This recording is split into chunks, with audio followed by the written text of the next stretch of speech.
Yeah, I don't think I am.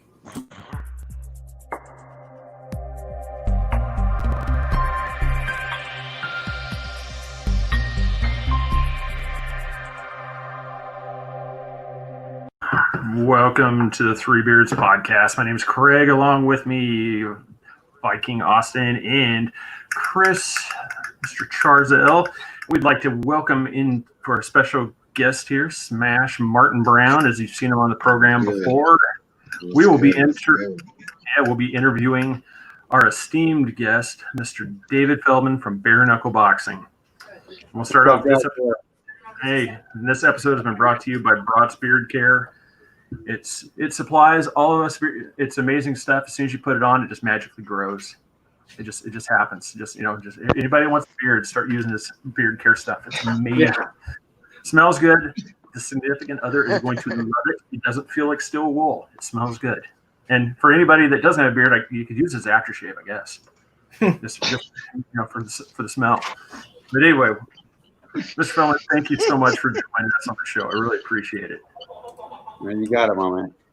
Hey, so with everything going on, prior to the show, we were just talking about it. So what's it looking like now for you guys coming up since Plant City's not really in that works now? We're gonna we rescheduled for July 24th. We tried to go down to South Florida. We had a venue, then they pulled out. That was in Dade County, and then we went to Broward County, had another venue, and then they pulled out. The problem is it's not that the venues don't want to do it. It's that they're not staffed. They don't have any staff because they're not doing full crowds. So for them to bring staff in, it costs some money. So they don't want to bring staff in for one fight that's going to have a half crowd, then lay them off again and just going through the process. So it's been a real difficult struggle for us just finding the right venues, let alone getting the fighters that are training and all that in shape. So we actually had moved it. We're going to, officially put everything out, but I have to tell you guys, we're going to move it to Oxford, Mississippi on July 24th. That's the home of Ole Miss University. Right there, we're going to do a 4,000-seat venue. We will do 50 to 75% attendance. And it'll be a great card for our comeback to get out of quarantine, great fights, and we're looking forward to it. Awesome. Nice. Now, one of the things I was looking at, and I was wanting to really get in with you because we're kind of known for our oddball. We don't just do like the normal, stat questions and stuff. Like for me, where did this idea come from? Because here's a fight style that basically went extinct, just for a normal thing, that's sanctioned in 1889. And then here we are, was this something that you just by yourself just came up? It's like, I'm going to resurrect this. Look, like everything comes back in full circle. Really, almost everything does, just in a different way. Like bell bottoms went out in the 70s, and then they came back in the 2000s. Like just everything that went out comes back around in a new, improved way. But here's how it went down. I was promoting boxing and I was promoting mixed martial arts, and I did a show in Arizona. And one of the fighters reached out to me to be a boxer on my card. His name is Bobby Dunn.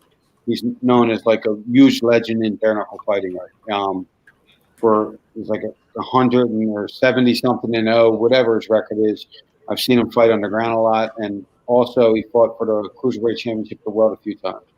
He's also, the unique thing about him, he's a traveler. He's an Irish traveler. So I got to know a lot about the travelers, and what they did is they had like disputes, family disputes with whoever, and they would throw money down and they would fight in fields. They would bare knuckle fight in fields, solve their dispute, and the winner would take home all the money. And I was getting really intrigued by it, and I was like, "Oh man, this is something." The UFC was rolling then. This was, in 2011, UFC was doing phenomenal, and I said, "There's room for something else, so let's give it a shot." So we did the show August 15th, 2010, in Scottsdale, Arizona. It was phenomenal. Did unbelievable. Did 5,500 people packed the joint. Did over 1 million people logged into the pay-per-view to buy it. It was an online pay-per-view, and it crashed. The site crashed because so many people came in. So we didn't get paid for it. But we knew then, we had something, man. Dude, this was crazy. So I'm on an Indian reservation, right? I'm on an Indian reservation. It's called the Fort McDowell Yavapai Indians. They're right outside Scottsdale. And this Indian reservation just so happens to be a badass Indian tribe. they're the first Indian gaming tribe in the entire country. So what they did is they had bingo. They were doing a bingo hall and they put slot machines in, and then the government, the state came in with Mayflower moving trucks, loaded up all their slot machines, and attempted to get off their land. So as they were trying to get off their land, the whole tribe surrounded them, and they had a 3-day standoff with all guns, everything. They wouldn't let the government off. Damn. The government flew in and signed an Indian gaming. So I'm trying to do bare knuckle fighting, and no one in the world's allowing it. I went to the right tribe, and they said, "Look." So Senator John McCain's office actually called the Friday before our fight and tried to get us shut down, and they said, "Look, kiss our ass, man. We're doing it." That's awesome. So it was a great story how we got started, and then we just kept rolling with this thing, man, going state to state to state, and hearing everybody tell us no, it's too violent. We can't legalize this, and I just was persistent, man. And June 2nd, 2018, we got approval from the state of Wyoming, and we made history. And That's awesome. From that point on, man, we're kicking it. Oh yeah, I just commented on for you to try to get. What's Go that? ahead, Chris. So Smash, what it's gonna take for you to? What it's gonna take for you to try to get on one of his cars? What the bag gotta look like? You got the man in charge. Go in there, do your thing. I mean, after you brutalize one of them people, you can go back to UFC and get it in. Look, What's it man. take? Listen, get a show. You know what I'm saying? That's all people got to do is get a show. Like a lot of these guys sitting around the house wasn't, waiting to be useful. I almost went outside and whooped one of the bums because I was so bored. I done whooped his ass. It's pretty close to bare knuckle right now. So That's funny. So, playing, man. People bored right now. You know what I'm saying? You ain't think y'all was surprised by the rise of some bitch been in the house for 4 months. Yeah. And and ain't been working out. Like I damn near went outside and found a brick. You know what I'm saying? But me, I was gonna throw it at something I can afford though, Well, we were joking around. We're like, if this doesn't open up soon, we're gonna start our own little drive-by, fight league where you just drive into a random cul-de-sac, you hop out, you throw some punches, hop back in, and drive to another cul-de-sac. Just a roving fights. That way you can keep. Yeah, so in between rounds, you're just moving to another section before they shut you down. You ain't gonna drive into no neighborhood named after any civil rights leader talking about getting out hitting people and going back. Everybody know if it's Mega Evers Avenue that you pulled into talking about hitting people, man. Or Martin Luther King Boulevard. I'm a dog barking. If it's Martin Luther King Boulevard, everybody is the opposite of nonviolence. You're gonna have to fight. That's awesome. So for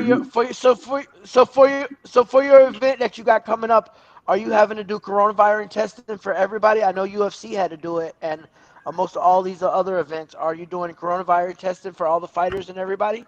Yeah, we're not actually we're actually not mandated to, but we are doing it. Yes. So okay. We have to, everybody's looking for a reason for you to mess up and do something wrong.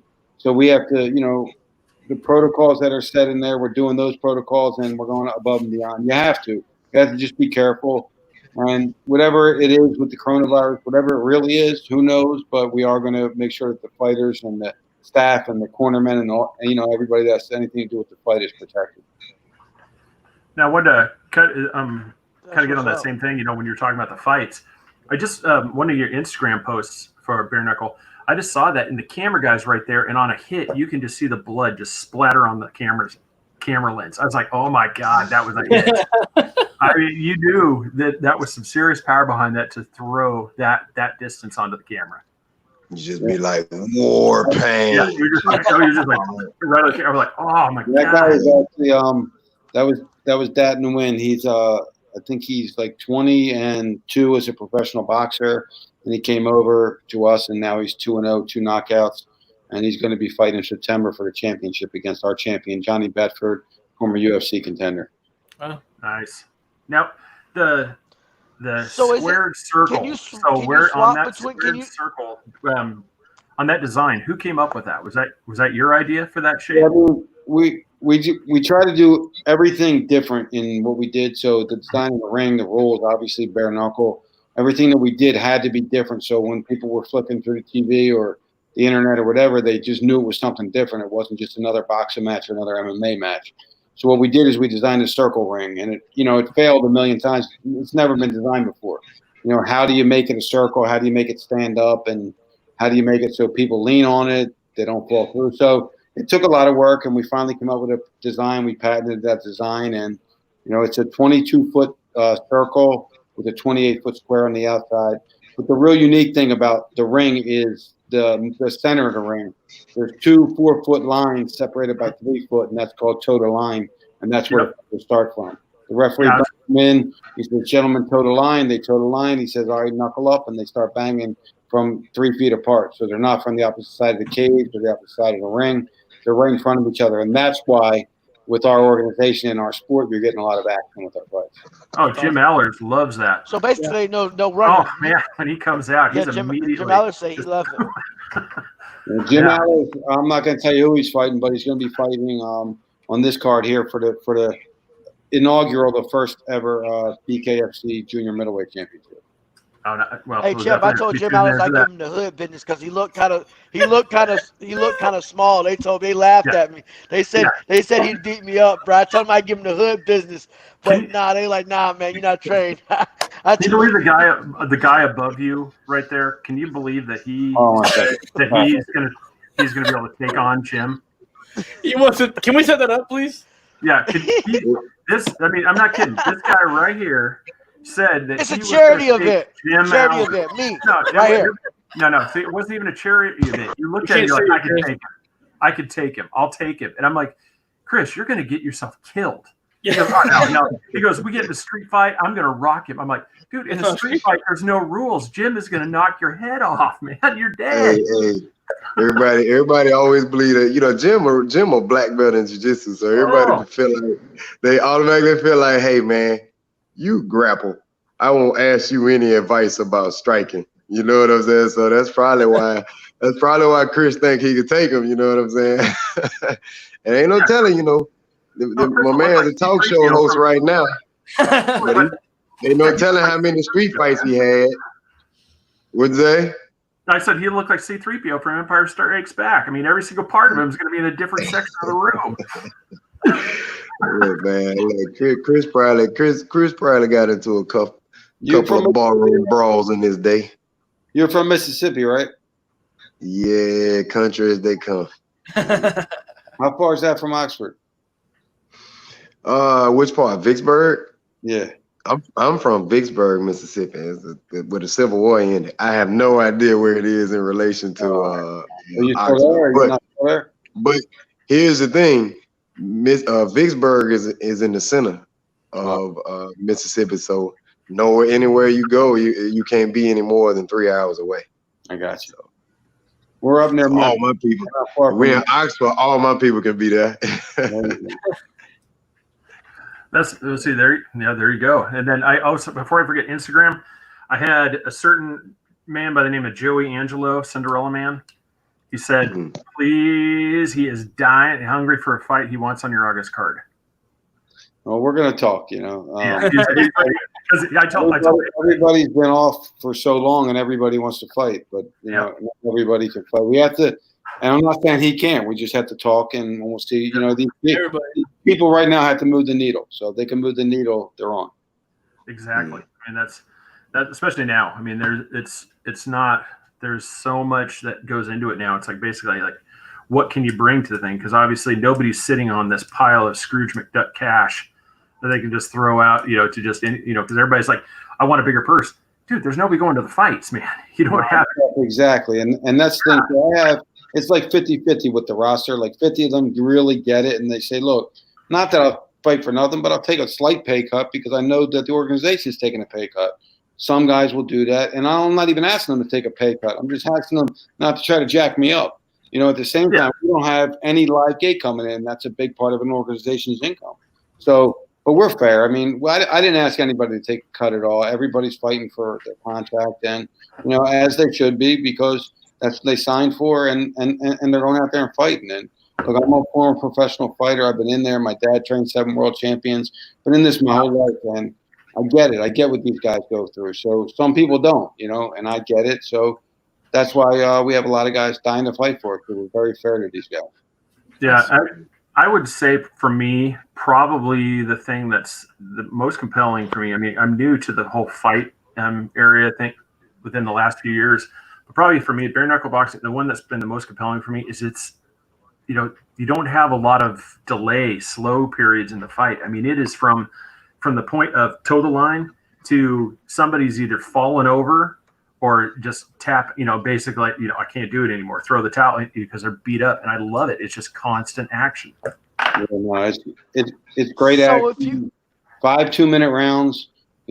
Everything is designed for action. Everything from like I said, the design of the ring, the design of the length of the rounds, and the kind of fighters that we get, and it's designed for action here, and that's really what it is. But the one thing I want to hit on, you said about people getting busted up, and they do. But what's crazy about our sport is it's bare knuckles, so you would think every fighter is breaking their hands. We have 8 broken hands and 220 fighters. That's less than boxing or MMA. Wow, that's crazy. We have 0 diagnosed concussiveness. 0. Not one fighter was diagnosed with any type of concussion in all of our fights. And obviously, we have a lot of lacerations, but we have a that stitches up all our fighters before they leave. So they're taken care of. We take care of all of that. That's amazing. So you gotta have a mean cut, man. You say so. Do you think you alienate yourself if you come fight with bare knuckle to go back to UFC, or do you think is there a happy medium there? So if you take a bare knuckle bout, do you think you can get back in UFC later, or are you? I mean, our goal as BKFC is if you come over to us, we're not sending you back to the UFC. We're not trying to do that. We're trying to build our organization. But on that note, Chase Sherman was our heavyweight champion. He just fought back in the UFC. He scored a hell of a win. So look, it can go either way. We don't have the kind of funding that the UFC has right now. We're getting there, but look, if they go back, it's great for us, because anytime that our name can be mentioned with some of the names that we're making offers to, with some of the big guys in the UFC, with all you guys, anytime our name can be mentioned with those kind of names, then it only brings up our sport and our organization. Yeah, so champ, you hear that? They might not be no turn back, bro. You get that bare knuckle, they might not be no turning back, man. Listen, look, I won 2 world titles in MMA. You know what I'm saying? I can walk away a happy man. Ain't nobody ever whoop my ass and take my belt. So, you know what I'm saying? I can go out and beat up some of them people in bare knuckle. David Wilder, when he said we ain't got no concussions, I done seen a couple of them. No concussion. They ain't never been diagnosed with concussion. Abby Abdul, when that win hit Abby. Let me ask you a question, man. If you break your hand in training, if you break your hand and you don't document it, it's not diagnosed, right? I mean, look. Hey, did he just? You know what? He might have beat me on the wordplay. That was, you know what, David? That was well played. That was well played. I'm gonna give you that one. Sure. Hey, but I can see it though. You know what I'm saying?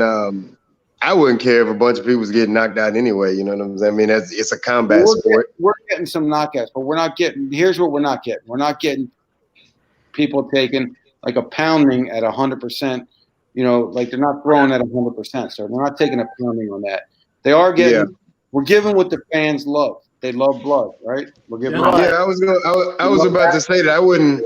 I mean, you wouldn't have to sell it to me that, hey man, nobody's getting knocked out. I'm like, oh, it's gonna be some people, especially if I get in there. You're gonna get some concussions now. Right. It's part of the game.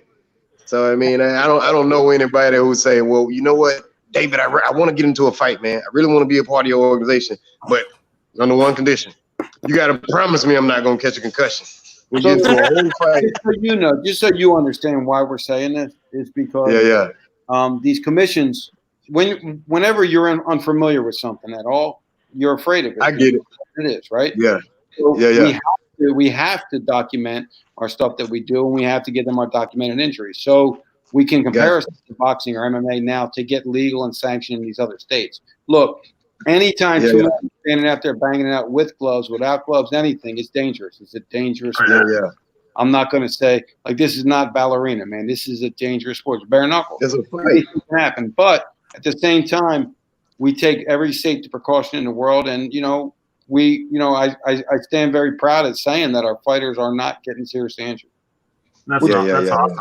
I mean, I saw your news. Mr. Feldman,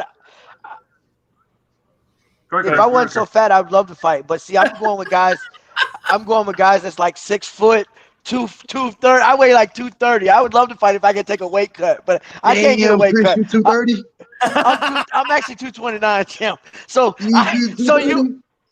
I outweigh you, but you got to reach on me. So at the end of the day, I can't fight no guys my size because everybody's 6 foot. That's my weight class. So I would love to fight, but I just can't take a 30-pound weight cut, 40-pound weight cut. That's why you was over there with the lights off, huh? I thought he was in there fapping. You know what I'm saying? He ain't want nobody to know. No, like I said, Quarantine got me at 229, like I know 5'4", 229.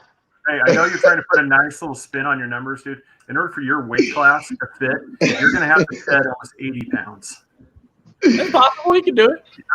Yeah, 80 pounds. I put it. But I David, can't do it. I want to get with it, with that signing of Shannon Briggs. That I was excited when I saw that. I'm like, that is going to be, big for you guys. He's going to draw some people to watch those fights. Well, the good thing about Shannon Briggs is built. He's in great shape. He's a little older. He's 48 years old, but he hasn't got beaten up. Like, he's never really – he's been in some good fights, but he's never took a lot of punches. He's never really got beat down. So, I think he's healthy enough to get in there and give us a fight or two. And I think people are going to be intrigued with a world-class boxer like Shannon Briggs fighting a world-class MMA guy in bare knuckle and, seeing who comes out victorious. Yeah, who started that rumor with Tyson? Definitely. Well, it actually wasn't a rumor. We actually made him an official offer, 2 official offers. Oh, okay. Yeah. See, I was under impression that was just an internet rumor that went nuts. I didn't realize it was the internet rumor that he was signed to fight Shannon Briggs. Okay. But we did make him an offer for $20 million plus incentives, and then we went back with $30 million plus incentives. I just don't think he's going to fight at all. He's 53 years old. If you saw him hitting the pads, it's great. But it's hitting the pads. As Smash knows, man, hitting the pads is different than hitting the face. So hold it. Yeah. But what fighting bare knuckle and our organization do for our organization will blow it through the roof. So oh my God, we thought that it was great to do that. It doesn't look like it's going to happen. Anything may happen, but it's probably not going to happen. But we put an official offer out. We have a lot of big things coming up, a lot of big guys that people aren't expecting. And, as some of these guys fight in other organizations aren't getting paid what they're supposed to get, then, they're going to start looking our way.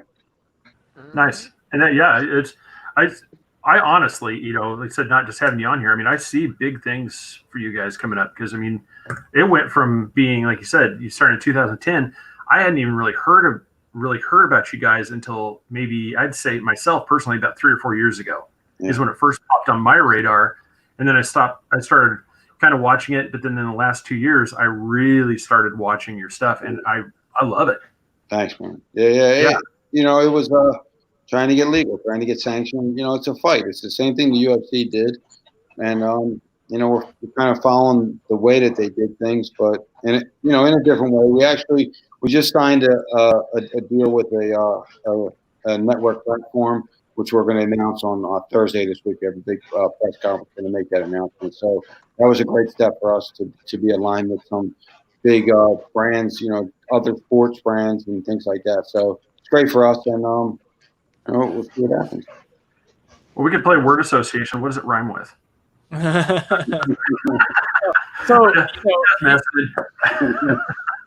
With everyone thinks bare knuckle is just bloody as it is, but you said that it seems like you guys are the most safest sport. How do you guys have least amount of concussions, least amount of broken hands, rather than MMA, which is padded, and boxing, which is padded? You guys are padded too, but what are you guys doing different? I don't think we're doing anything different. I just think that the rule set that we put in there, guys, it's a misconception. They're going to fight with bare knuckles, so they're going to go in there and they're going to throw 110%. They're going to knock people out and they're going to break their hands. They're not. They're going to throw 70%. They're going to throw with more calculated punches. They're not just going to throw wild stuff. They're going to pick their shots more. like people say boxing is the sweet science, and we say this is the sweetest science because you can't just throw everything. You hit someone's elbow, you might break your hand. You hit their forehead, you might break your hand. So I think people are learning different styles in this. It's new, so they're learning how to adapt to it as we're doing. As we talked about, Jim Aller jumping off the total line. I mean, he's doing great with that. These guys are going to the body more now. They're catching some really good body shots. They're learning what really works. Their uppercuts. They're not throwing to the head as much, to the top of the head. So they're learning their thing. So it's doing great, man. It's doing great. I love that, being able to fight out of the clinch. I love that. That little tweak right there. I mean, that for me was, I think, one of the ones. I mean, Jim Aller's one, for example. He takes full, access with that one. I mean, and that seems to be his go-to thing. Yeah, well, we said, like I said, what sets us different, and that's what we had to do. What sets us different from boxing other than just the gloves, and what's going to be the great equalizer for a great world-class professional boxer comes in there with bare knuckles, and there's no equalizer in there, then he has to beat the MMA guy, probably. But now you add the clinch in there. Now you can pull the guy's head down into your punches. That's the equalizer. And as we saw in every boxer versus MMA fight we did so far, the MMA fighter won. It's crazy. MMA fighter won every time. Yeah, that's except that win versus Abby. You're right. Yeah. That was the one. I'm just being an ass, man. I still want to No, I was up to that point. You're dead right. Dad to win. Do you know him? What, Dat Win or Abby? No, Dad to win. I know who Dat Win is. But I personally know Abby. Okay. Yeah. So that's why that one stuck in my head. I was like, oh shit, that's my dog, and he out. He out. He was out. Wake him up, champ. He was out. Listen. He's a warrior though, man. He came in. The guy had 22 professional boxing matches he was fighting, and he begged. Right. He's a beast, man, and he's coming back. Those are the kind of guys we want, and the kind of guys I think any promoter wants. Guys that want to fight, win, lose, or draw. These guys want to come in there, bang it out. They're getting paid right, so they're going out there and they're trying their hardest. And we bonus the shit out of these guys. There you go. They fight their asses off, we take care of them. Oh yeah, Abby will fight anybody like that. Yep. But tell the truth. So we off record. Did Dave win that fight against Hector Lombard? Your honest opinion. In my honest opinion, I was sitting next to my guy, and I thought that I thought it was a draw. Yeah, it was a draw. Yeah, I thought it was a draw. Man, I gave Hector the last 2 rounds, I believe it was, and I thought one of the other rounds were even. He just texted me about 5 seconds ago, actually. But even in bare knuckle, champ, we've talked about this with some of our other people who's been on. You can't leave it to the judges. You got to go ahead and pound them out. You know that, and but it don't be that easy sometimes. I mean, we ain't talking about just, you know what I'm saying, a son of a bitch you caught outside popping your CD player out now. We talking about a trained individual, So, I know. And especially when you're hitting on people, if people know that you can crack, man, a scared son of a bitch the hardest to knock out. It's the bravest people who. If you don't want to get knocked out, if you really don't want, nobody wants to. But I mean, if you're going in there and your goal is, I don't want to get knocked out, you're probably not going to get knocked out. And you're going to make the other guy look bad because you're going to run, you're going to hold, you're going to make. Right. See, a brave man, you can knock him out. You ain't got to wonder. You ain't got to go find him. He gonna come find you. Yep. So like, I don't know, man. How many fights are you having per year? Well, we're going to we were going to monthly. We had a monthly schedule until we had a March 14th show, and it got canceled March 13th by the state. So that was for the coronavirus. And then once we kick this one up, we're going to do July 24th, August 21st, September 18th, I believe it is, and then October, whatever, once a month. And then next year, that's pay-per-view and stuff. We're actually doing. We'll do 24 shows in 2021. So August 21st. What day is that? What day is that fight on? That's a Friday night. It's a Friday night. Yep. That's on pay-per-view, or is that streamed somewhere else? It'll be on our new streaming partner, which we're announcing this week. It'll be with them. Cool. And you said Jim Allers is fighting on the 24th, right? Jim Allers is on the 24th. He's fighting. Fuck it. I'll just say it. He's fighting. I don't want to spoil it. I want to get you. Oh man, don't you ruin nothing. Hey, listen, tell it. Tell it. Tell it. No, I'm gonna tell it. So If you guys are from Florida, you know some legends in Florida, in Florida mixed martial arts. This guy actually beat Jorge Masvidal. He's Luis Palomino will fight Jim Allers for the 155-pound Wow. championship. I think that's going to be an unbelievable war. It's going to be a war, and that's that's gonna be a war. Oh yeah. Nice. Like you were talking about, you take care of your guy, your fighters, bonuses, stuff like that. Well, MMA have been working for the past month and a half, 2 months. You're starting to see the flaws, and for the third week in a row, we're seeing corners not pulling their fighters in time. Are you going to start talking to your cornermen about that? Like, hey, if they're going to get out, get them out. Well, you know what it is? It's also our referees they're some of the best in the world. Bill Clancy, who was he refereed over 100 world championship boxing matches, and Big Dan Mergliata is one of the best referees in the UFC and in mixed martial arts completely. He's our guy. These guys are instructed. Look, if you think you should stop the fight, stop the fight. Don't say, okay, if you think maybe I should stop it, let it go. Just stop it. It's done.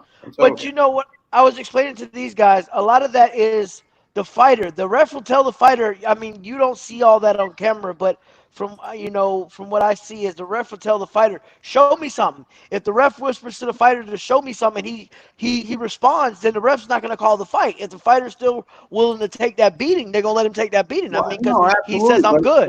But at that point, the fighter's communicating with the referee, so obviously there's no reason to stop the fight because, he's coherent and he knows what he's doing. Now, that's a little bit. Maybe they still should, but at that same time, he is communicating with the ref. And as Smash will know, if you can communicate with the ref and tell him what's up, you probably can keep going.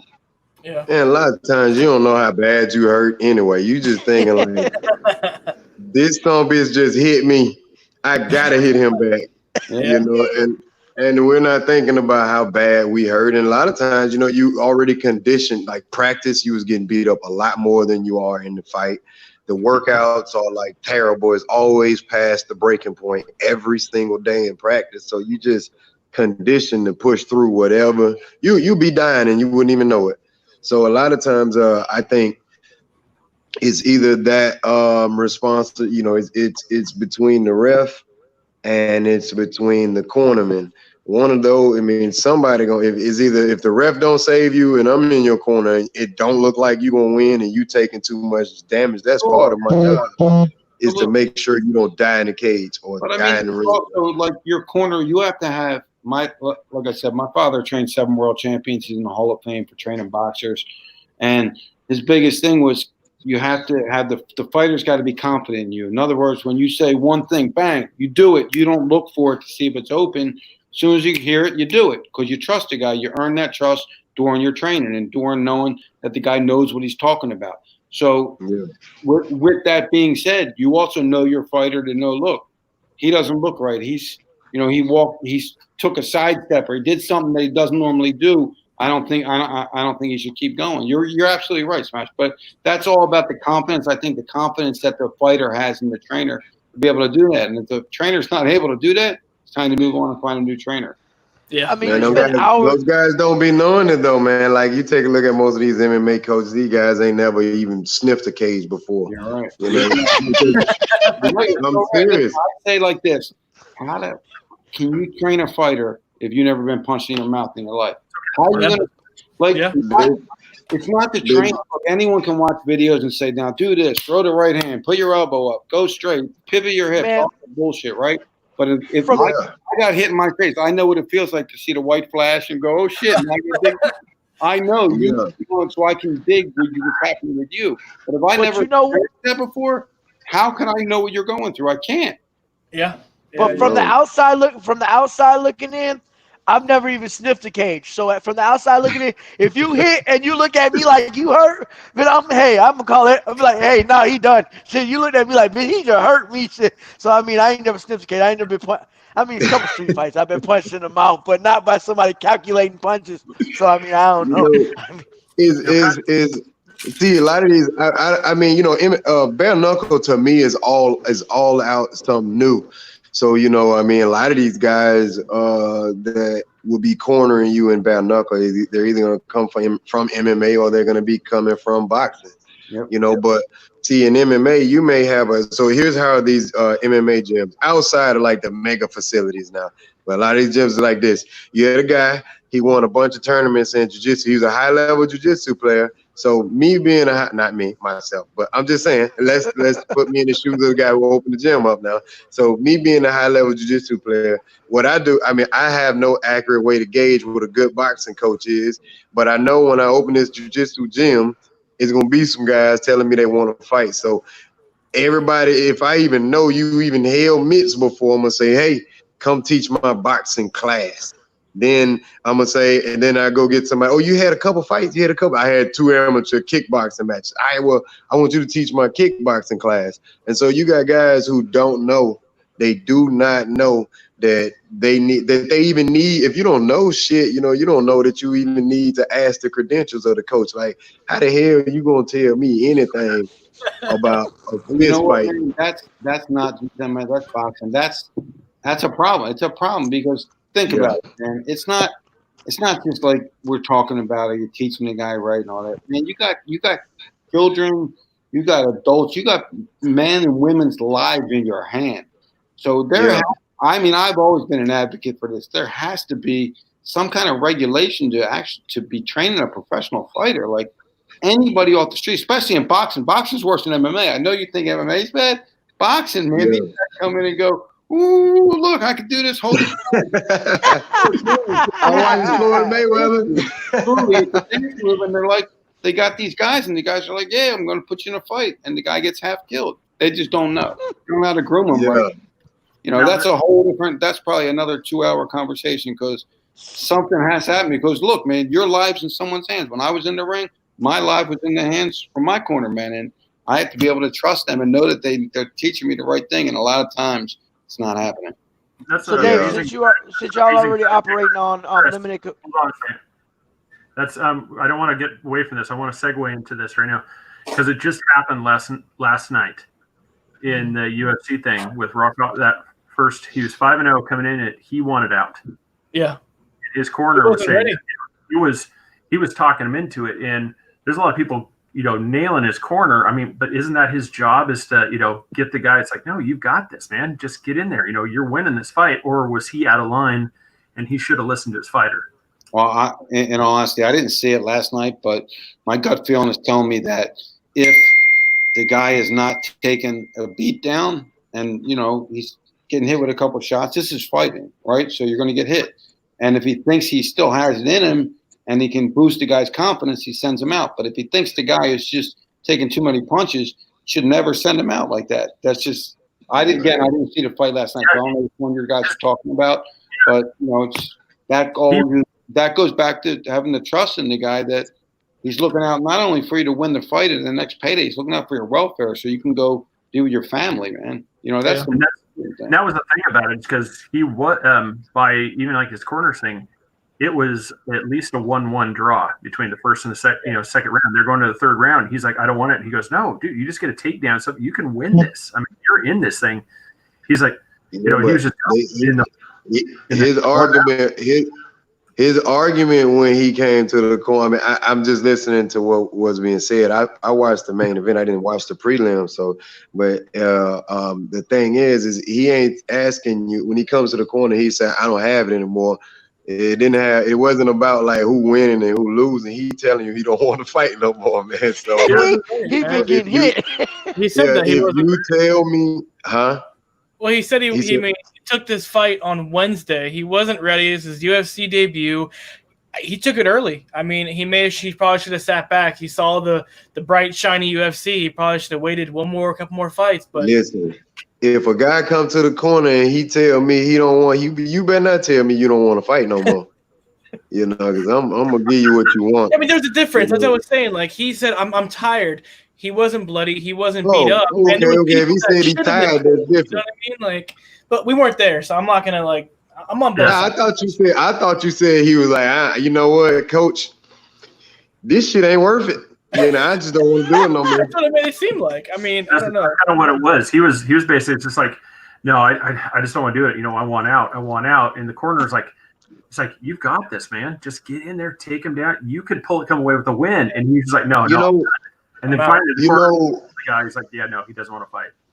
A lot of guys I train with, like I know them on a personal level, I guess it just depends. Like if you know him and he just notorious for quitting and shit like that all the time, then I may pull him to the side and be like, man, I think you can do this, man. But listen, if you tell me one more time now that you don't want to do this shit, I'm finna pick your shoes up in your spit bucket, and we finna go and be in the back waiting on you. But am I correct? He didn't have to tell his corner he wanted to quit. All he had to do was show the ref he wanted to quit. I mean, the ref, that's his job. He's a professional ref. So all he had to do was show the ref that he didn't want to quit. You don't need to tell your corner nothing. If you want to quit, just let the ref know, hey, I'm done, bro. But the ref might not, if I'm in front of your ass, the ref might not get there in time. I'm telling you, man, I'm gonna put a hole in your head about the size of a pickaxe, man. So laying down on your shield, ain't the best way to do it. So sometimes, man, it's better to say there he go than there he lay. So if he in the corner and he says like, he don't want to fight no more, it's better to just go ahead and let him go. The ref stepped in and fights like, you got this, you're a champ, man. You got David, this. You got this. And then the referee's like listening in. He's like, come here. He pulled him aside, brought the doctor over. He's like, I'm done. The ref's like, we're done. Nope, he's done. He doesn't want to fight. The ref had to step in and say, no, he's done. You see how fast the referee said? As soon as he said he was done around the referee, they stopped that shit. Yeah. That's what I'm saying. You got to tell your corner, let the ref know, hey, I'm done. The ref going to bring the doc in. The doc going to look at you. Beep, you're done. No, man, all you got to do, you see people get poked in the eye and they be looking for a way out and they start doing all of this shit in the middle of the fight. They ready to go, they just don't want to look like no bitch. So what it is when the ref come, be like, can you see? I mean, a little bit, anybody who want to fight, they always gonna lie, and they're gonna be like, hell yeah, I can see. If you say you blur, you can't see, the ref gonna stop the fight, right?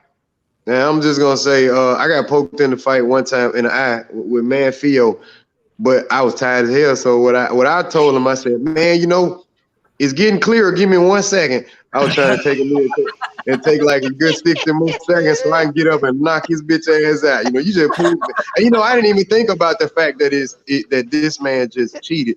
All I thought about is I was like, when this bell ring, I'm just gonna hold down the A button and power up and hit this son bitch with the hammer of Thor, and because we had like 30 seconds left. You know what I'm saying? So that was my plan. But if you want to fight, nobody's gonna turn around and say, I can't. If anybody, well, people do that, but what they do is they'll say, I can't see, and then they stop the fight and they look at the ref, be like, are you serious? Really, bro? But that son bitch wanted out. He wanted out of there. Well, they're going to corner like this, right? No, I'm good. Yeah. You mean so some of that be acting when the ref front calls the fight? You be like, wait a minute, you just told him you couldn't see. So what you thought he was gonna do? Well, you sometimes you do shit and you don't realize the implications of your actions. You know what I'm saying?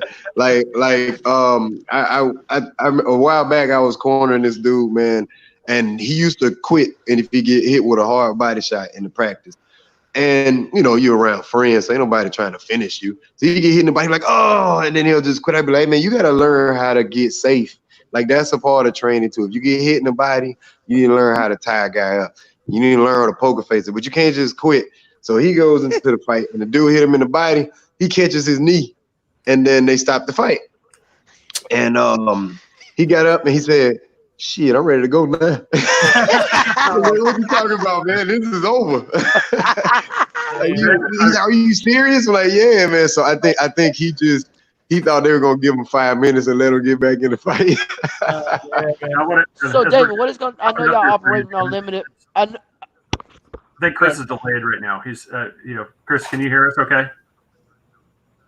I think he's delayed. Real quick, where can we see this upcoming bout?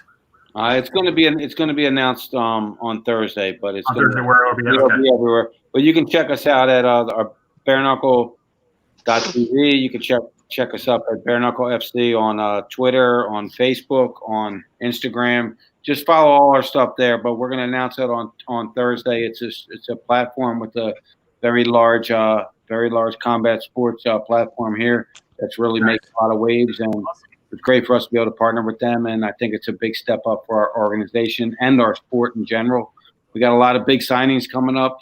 Just follow what we're doing, man. I'm telling you, in about a year from now, we're going to be really making some big waves. We've already, we've come a long way. I mean, everybody thought we were one show and done, and they thought we were two shows and done, and then they thought this can't last much longer. And now you have all the haters out there just saying it's not going to last. It's not going to last. But every show we just keep making better, and we're giving the fans what they want, which is fights, man. These guys are coming to fight, and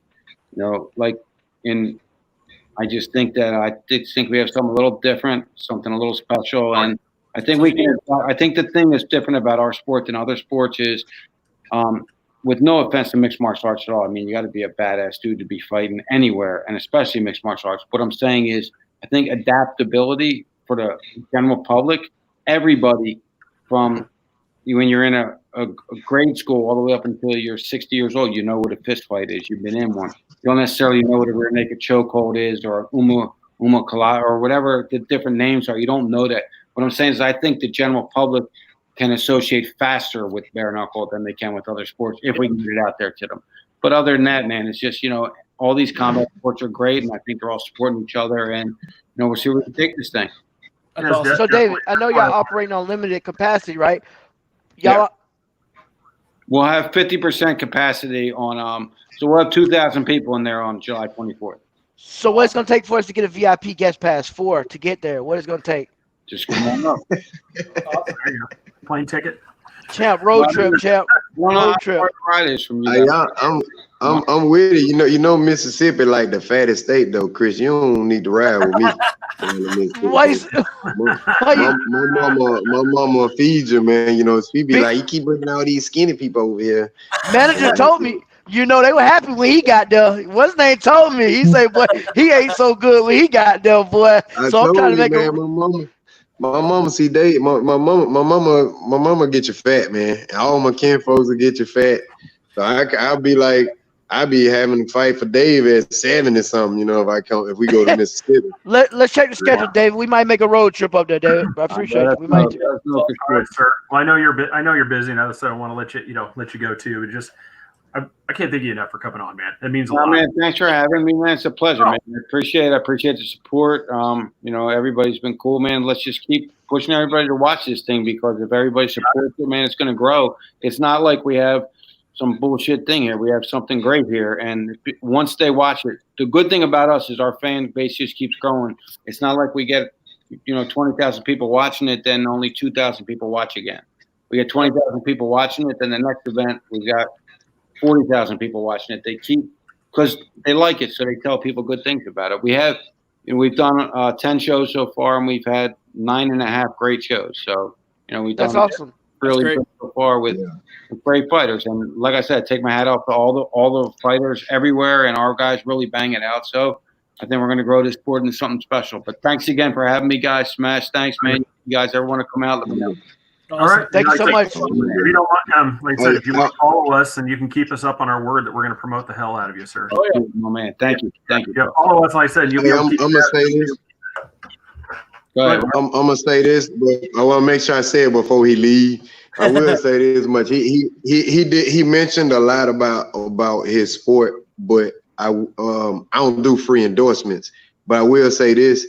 I can genuinely say, like, everybody I know that ever fought for them, they always came back and they was like, win, lose, or draw, they always were like, you know what?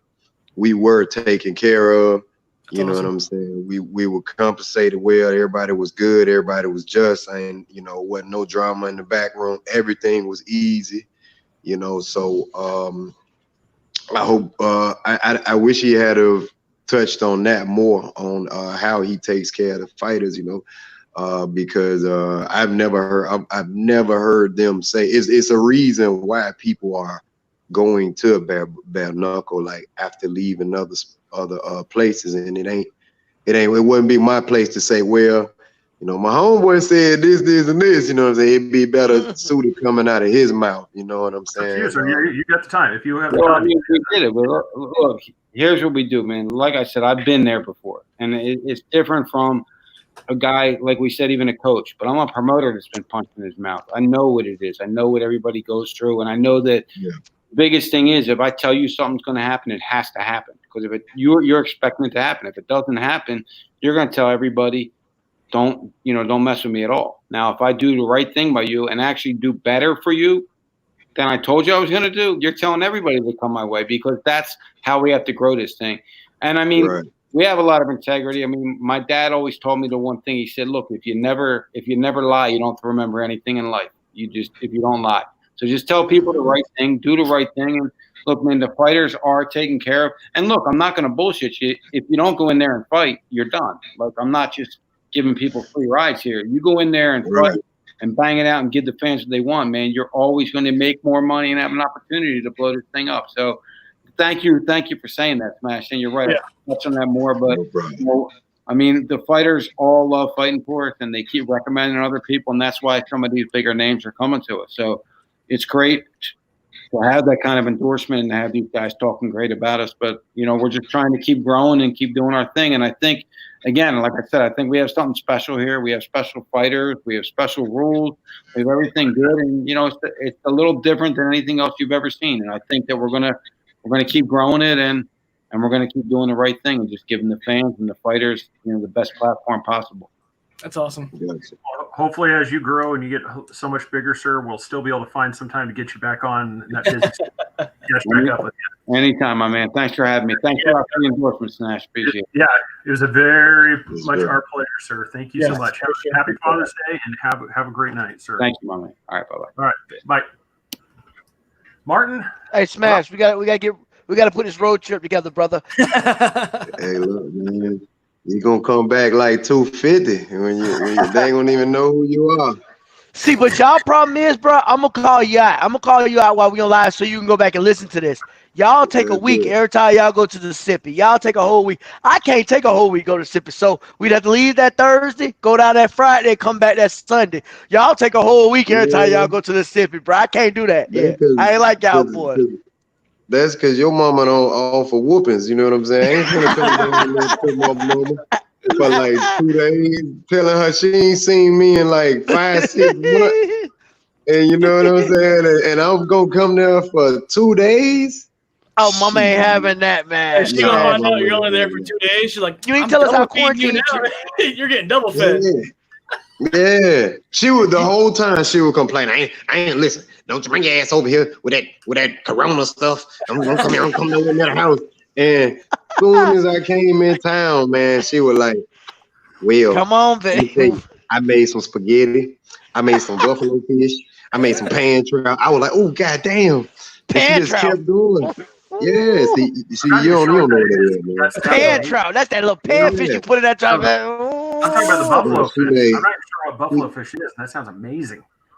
It tastes good. I didn't like it. Rick ate it, you know what I'm saying? But for me, Rick. you know what I'm saying? I ain't a responsible fish eater with bones, man. You know what I'm saying? No, you been to eat some bread. You gonna eat some bread too, but mama be like, get some bread to soften up that bone you don't swallow. Yeah. Hey, I don't know, man. I be seeing veterans, man. They put the whole fish and pull that some bitch out. I said, damn, that's an OG right there, man. I have nothing but a skeleton. I eat that bit down to nothing but the bone. It be a whole backbone. You put that pan in there and fry that mug, but you gotta get that fork and clean between that bone. We talking some other stuff now, right now. Look, man, I tried to eat that thing. I don't know. Again, I need a tutorial on it, man, because I'm gonna do a YouTube video for you. Do it, because I was like, I'm about to die. And you know, my mama came in there, what's wrong, baby? It's good. It's good. You know, you gonna tell your mama food nasty. Go get some bread, baby. Get some bread. Man, look. That's my problem. Like you better get your weight up. Yeah, I gotta get it together, man. Like, if I mean, it tastes good. Buffalo fish tastes good, man. But it's a million bones in that shit, man. I just like you know, when you look at things, you can tell like this had purpose. You know, like, all right, what is the purpose of the scapula bone? I mean, you know what I mean? You know, but when you look at like buffalo fish, like he just got bones in places that has no use. You know, like why is there a bone here? Like why? This isn't a spine. For real, man. That shit. I gotta look up buffalo fish when I get off. I've never heard of it. Mullet was my normal fish on every Friday. Mullet was my normal fish, but I gotta look up. But you from Florida, right? That's what y'all eat, mullet. I had mullet before, but I prefer grouper. But well, you ain't tell us how quarantine's treating you. You ain't tell us how quarantine. Enough with the fish, because he obviously ain't been eating a lot of fish. He been eating the fried chicken, the pig feet, the hog maws, and the chitlins. So that good southern stuff. Yeah. I don't really eat pork like that, but I've been eating bad, man. And I've been sitting around playing the hell out of Call of Duty. You know what I'm saying? Season 4 just came out. You know what I'm saying? I'm trying Xbox or PlayStation. Do you sit down when you pee, or do you stand up when you pee? Dick rider. Do you ride? I do both, man. I do both. Oh, you do both. So when you hold the Xbox remote, it's kind of like holding a big clump. When you hold that PlayStation remote, the PlayStation remote's fit in the hand. You know what? I'm talking about you, Craig. Hey, look, it's more about weight. This is an Android phone. We already been through this. And the worst part was I'm on an iPhone right now. Listen, you on an iPhone? Yeah, I'm on an iPhone. I sit down. Hey, Chris, that's why he had the light off, man. You know what I'm saying? it was dim with that iPhone. He was in there fapping, and then he said like you notice like so David Feldman he got the video on and he talking. Paul kind of and then Chris was kind of faded to the black. So you couldn't see his shirt moving up and down. You know what I'm saying? And you couldn't see the camera doing this. So we know what you were doing. Hey champ, man. I mean, it's always a pleasure to have you on. But we gotta get your permission. We trying to get a sticker made with you riding a fire stick and put AKA Dick Riders for our fans on it, because that came from you. My fans want to know how they get my fight stick on my fight on a fire stick. So we trying to put you on a fire stick, riding a fire stick, talking about AKA Dick Riders. Pay for it. Hey, I'm with it, man. I'm with it. What's happening? We gotta give a sticker of you. We got you. We just had to get your permission so you don't sue us for a podcast mic. Look, man. Hey, I ain't gonna lie, man. I was getting bored in the house too, man. I was trying not to throw a brick nowhere, so I'm glad y'all got me in here. You know what I'm saying? Yeah, man. But I'm a responsible protester, though. You know what I'm saying? I bust shit I can afford. You know, like that's awesome. Man, I ain't gonna lie, man. I ain't gonna lie. Your protein shake right now. Where's that at? Last time you had that protein shake. Listen, I'm good today. Only reason I'm good because we were running low on time. You know what I'm saying? I was trying to get everything done. But boy, I would have had that old drink by the time you got on here. I got a spit cup and a beer, so we in now. Message me when we get off with your numbers so I can hit you up. I got you. What was you finna say earlier? You like, I ain't gonna lie. I don't even know. That was a couple conversations ago. You were probably finna say something about the riots and the looting, huh? Oh no, I ain't gonna lie. We try to keep it, in politics. We're not trying to get into politics. But yesterday I was going down Millennium Mall. They were hitting people's cars, and ironically, I don't know where I was coming back from Aquatica, so I kind of didn't take the tool. So I'm like, man, please don't let these motherfuckers hit my car, because the day I don't have a tool, the day they want to do something. They were beating on cars, and OPD was just letting them walk down the road. I'm like, man, they hit my car. I'm gonna have to put these jumper cables on them real quick. You know what I'm saying? And they had radios and everything trying to get. I'm like, man, they tripping. But the day I leave the house without the tool, that's the day they want to act up. Man, listen. When I see it, you know what I'm saying, I just try to go the other way. You know, you don't stand outside. You don't stand out. You know, when the tornado come, you don't be like, I be goddamn. If you're gonna bring your ass and over to my house, your ass gonna be sucked up in the wind. You know, so when it's political shit, whether you agree with it or not, your best bet that's like natural disaster. You get the fuck out of the way. No, I mean they were hiding, big bro. I got off I-4 right there at Millennium, and I'm like, why the traffic's so bad? These motherfuckers got signs and radios and beating on buckets. I'm like, man, the day I leave my tool at the house, the day they want to try to beat up people's cars, I'm like, man, this a bitch. Man, look, I told you, man, I'd have cut a U-turn in a heartbeat. I was in the protest, and I swear to God, I was asking Rick, I said, hey, what you gonna do? I said, well, here we are down for the movement, but how far down are you gonna be for the movement if we come back to your whip and that bitch turned upside down? Not the charge, not the challenger. He gonna be big mad about the challenger. No, not Hey, you know what he told me? He said, hey, look, little bro said, I don't even know, cuz. Like, you know, I feel you. I understand why we out here, but I ain't gonna lie, I'd be hot. You know what I'm saying? But it's one of those things, you know, man, to keep it away from being as political as possible. You know, I try not to detract from, you know, why they out there. So usually when you talk to anybody, I mean, you gotta remember, man, I'm 35. It takes a considerable amount of effort to get put on some brick throwing clothes. Now, clothes I plan on getting dirty, and you know what I'm saying, go out of my way, and then and then find a brick pallet that they keep placing strategically in these places where they ride. And I need to find a brick pallet and throw a brick. It just takes too much work, man. I'm at that age where I gotta stretch.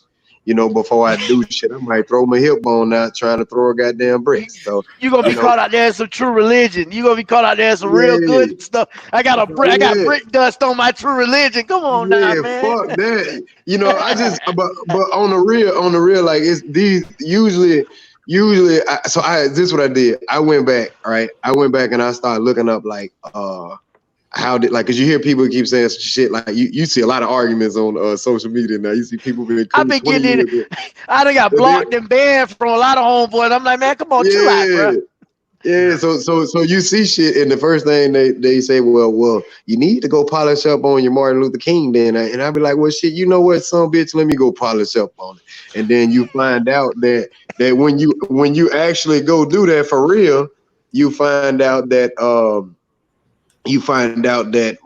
Martin said that the riots were the language of the unheard, you know, so.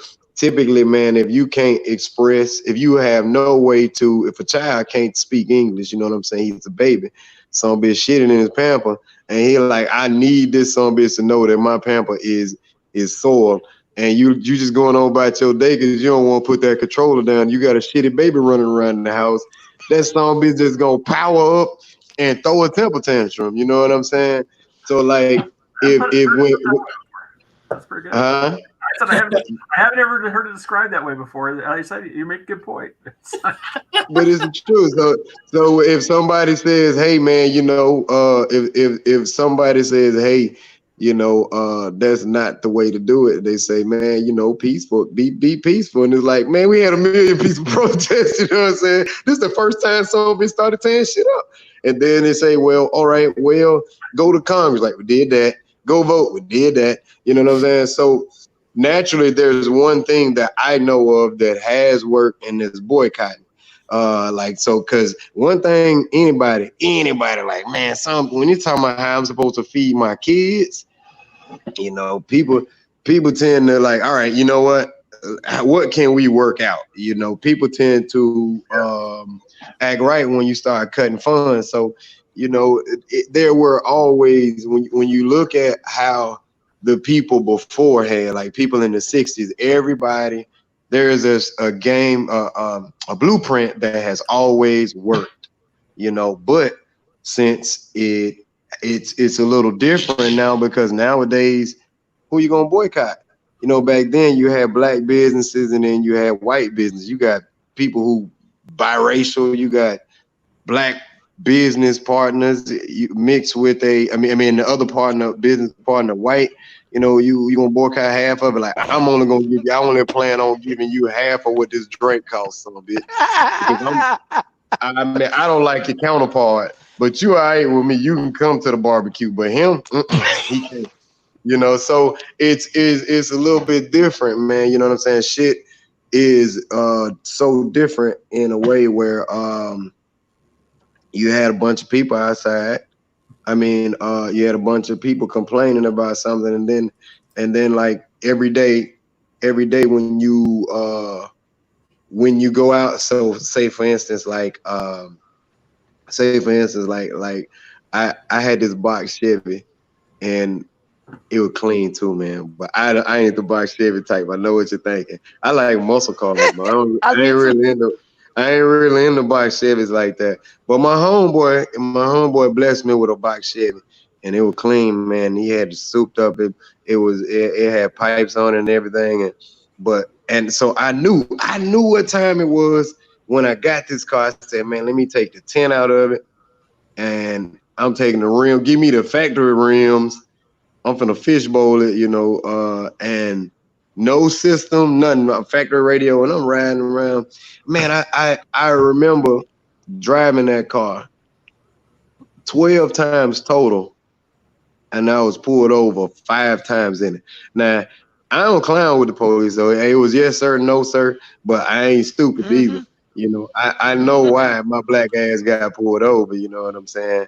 And but here's the thing. So when you explain this to people, they say, well, according to the research, it says like, look at this data. It says that it doesn't really happen that much. And you sitting back like, all right, so what you telling me is you can't listen to me because what you're basically saying is I can't hear anything you guys have been out there complaining about because your experiences don't match the data that I just looked up in the FBI database. That's basically what you're saying. So so that right there, when you try to tell, and it is the case, so if you look at the FBI database, it has a certain, like you will have like how many people get killed, and they'll look at it, but they don't add the applied logic to it. They'll say, well, white people get killed more by police than black. I'm like, because it's 197 million white people in the U.S. If you count with white Hispanics, then there's 232 million white people in the U.S. and there's 40 million black people in the U.S.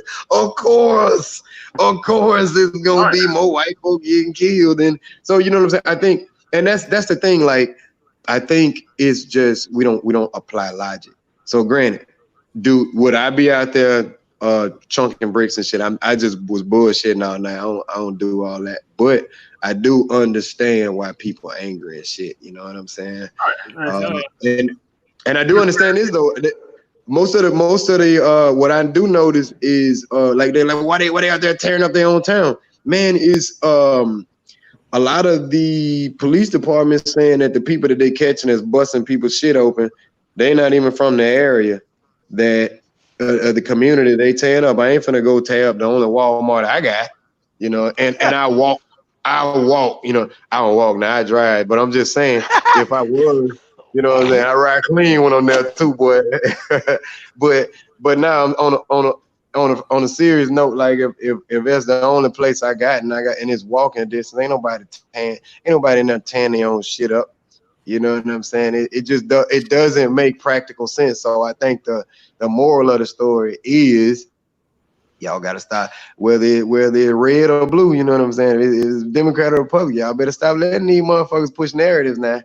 You know what I'm saying? If you ain't out there with these people, you don't understand what's going on. Like I saw an article the other day, and it was from the 2A community. And y'all know I love my guns, man, but I'm in the 2A community, and these motherfuckers were saying, yeah, man, we got these roving gangs of black people going through neighborhoods. I'm like thinking to myself, like, I mean, so let me get this straight. I could bust up Hibbett's and Walmart and steal everything in that motherfucker, and I ain't got to worry about no opposition. But I'm going to take me and all my homeboys down a neighborhood where people are obligated to defend their households and steal some shit where I don't even know that's in their house. Like, like there's no applied logic to these narratives that's being put out. So, but guess what? If your homeboy here, you can just call your homeboy like, hey, is that shit? If you see something like I saw something where they said Antifa was tearing up all of Portland. You saw that? It said Antifa was up. We about to get kicked off the broadcast, bro. We had an hour and 9 minutes. My bad, bro.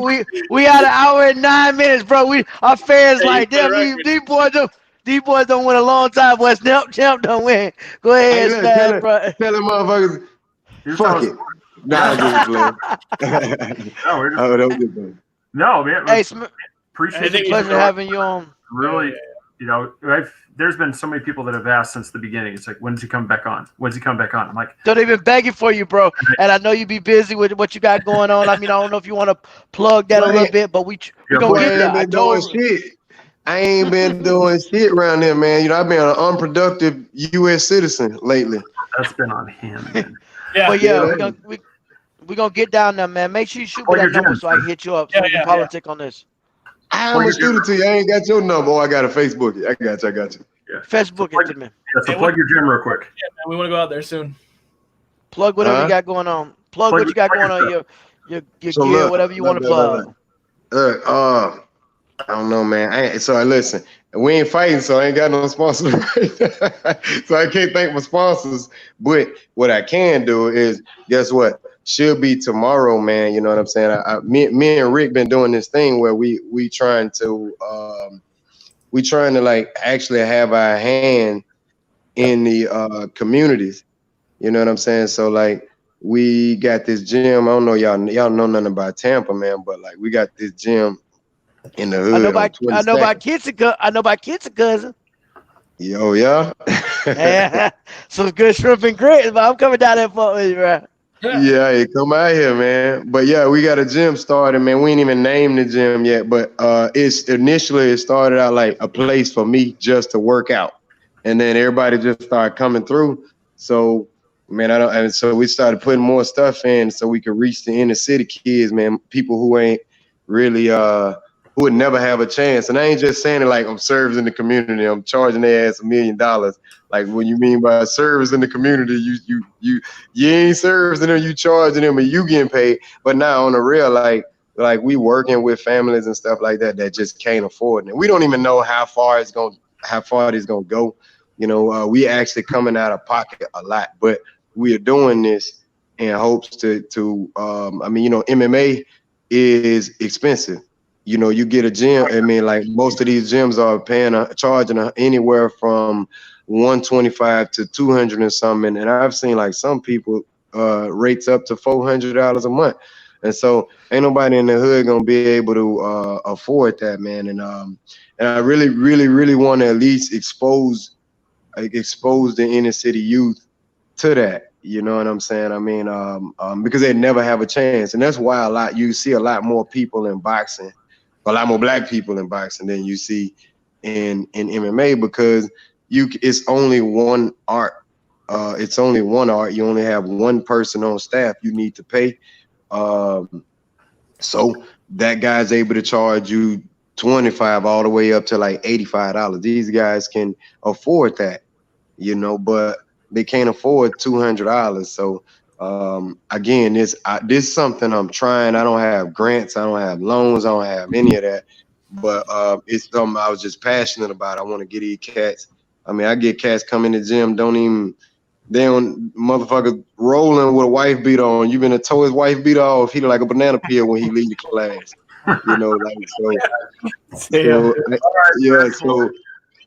So look, you can't give me a plug. I mean, I can't give myself the plug, obviously, but literally tomorrow I have a name for you guys for the gym. I have a location, but right now it's right across the street from Middleton High School. So definitely have cool. We'll make sure we add that in there so that way people can get out there and give you guys some support and help you out for sure. So Martin, thank you very much. Really appreciate it, and we will definitely have you on again because, like I said, you are more than entertaining. We love having you on. You give us some definite entertainment on this show. We appreciate it. You called the sober trade today, but don't worry. Don't worry. I expect you to when have y'all that. do it again. We got you. I'm gonna try to go live from your location next time. I've been getting with Rick, man. I gotta get on y'all's schedule, man. I'm trying to make it down, but appreciate you coming on, brother. Anytime, man. I appreciate you, bro. Ain't no thing, man. Y'all be easy, man. All right. Have a good night, sir. You too. All right. This episode has been brought to you by Brott's Beard Care, premium all-natural beard oil products made by Kelly Brott. You can find him at brottsbeardcare.com. Use promo code 3beards with a capital B. Get 20% off your entire order. Free shipping as always. Excellent stuff. Can't recommend it enough. Check also Nanny Cakes on Facebook. Nanny Cakes 407. Call her at 407-923-2898 in the Central Florida area, and she'll get those cakes or wedding cakes to you. And you mentioned that you heard about her on us, and you're going to get 15% off of that, which is amazing savings. Amazing. So everybody, we will see you coming up, as you see on the screen there. For those listening, we're going to have the Titan CEO, Jeff Ronson, coming up on Wednesday. And then we're going to be talking on the following Wednesday. We're going to get back to the other side of the Three Beards podcast. We're going to be talking about SpaceX and what Elon Musk is doing. I don't trust him. We're trying to get Elon Musk to come on. So if we can get him come on, we're going to give you a real treat. Yeah, but we'll see. That's a prayer. So everybody, thank you so much for watching. This is a little longer one. Appreciate it. Have a great night, and we will see you Wednesday. Oh God.